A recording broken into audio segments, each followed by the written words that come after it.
300 வருடங்களுக்கு முன்பு திருவிதாங்கூர் மன்னன் முறையற்ற வகையில் அதர்மமான ஆட்சி செய்து வந்தான்.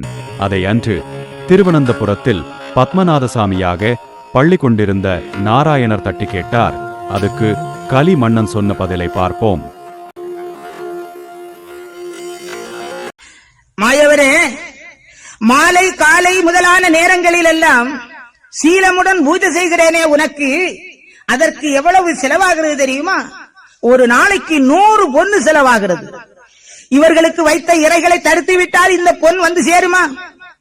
அல்லாமலும் 1008 திருப்பதிகளிலே வாழுகின்ற தேவர்களுக்கு பூஜை செய்கிறேனே, அதற்கு என்ன செலவாகிறது தெரியுமா?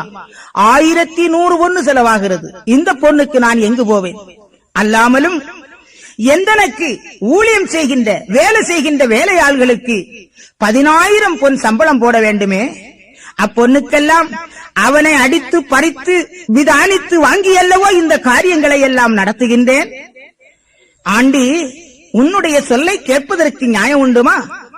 என்னோடு இருந்து என் பொருளை உண்டுவிட்டு நீ அவர்களுக்காக பேசுகிறாயே, என்ன உன்னுடைய சகாயத்தில் தான் நானோ என்னுடைய மூதாதையர்களோ இந்த நாட்டை ஆண்டார்கள் என்று நீ எண்ணுகிறாயோ? இந்நிலத்தை விட்டு எங்கானாலும் போடா, நீ எங்கு போனால் எனக்கு என்ன என்று இழப்பமிட்டான். ஏனப்பா, நீ எனக்கு தந்தேன் தந்தேன் என்று சொல்லுகிறாயே, என்றாயிலும் ஒரு நாள் எனக்கு இதை தா என்று உன்னிடத்திலே நான் வந்து கேட்டது உண்டுமா? சரி, நீ தந்தேன் என்று சொல்லுகிறாயே, அதை நான் சாப்பிட்டதை நீ பார்த்தாயா? நீ செய்தாய் பூசை பிராமண நம்பூரிகளுக்கு, நான் அதில் ஒன்று ஏற்கவில்லை. நான் ஏற்காதிருப்பதற்கு இந்த அடையாளத்தை நீ பார்க்கவில்லையா மடையா? தெற்கே தலை வைத்து வடக்கே கால் நீட்டி நான் சயனித்தல்லவோ இருக்கின்றேன். ஆனால் அன்று செச்சை புலச்சி எச்சு சிரட்டையிலே அவள் தீபம் தந்தாலும் அதை நான் ஏற்றேன்.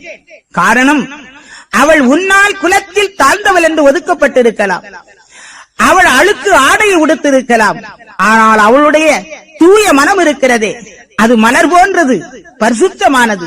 அன்பினால் தந்தாள், அதை ஏற்றேன்.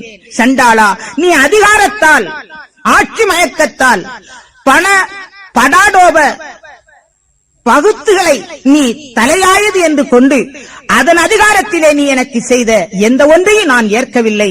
நான் தந்தது ஒன்றும் நாவில் வைக்கவில்லை என்றால் என் சொந்தமாக இங்கிருப்பதென்னடா? போ, நீதானும் போகும் இடந்தரிலே என்று மாயவரை நிகழ்த்தினான்.